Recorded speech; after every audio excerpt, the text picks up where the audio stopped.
Today, we gather as a community to mark the beginning of our Lenten journey.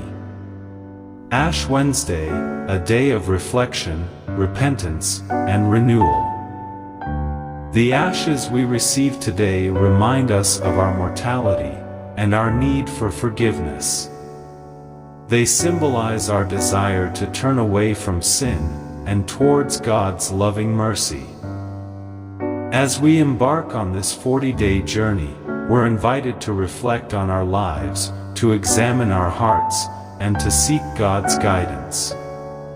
May the ashes we wear today remind us of our commitment to follow Jesus, and may our Lenten journey be a time of spiritual growth, renewal, and deeper devotion.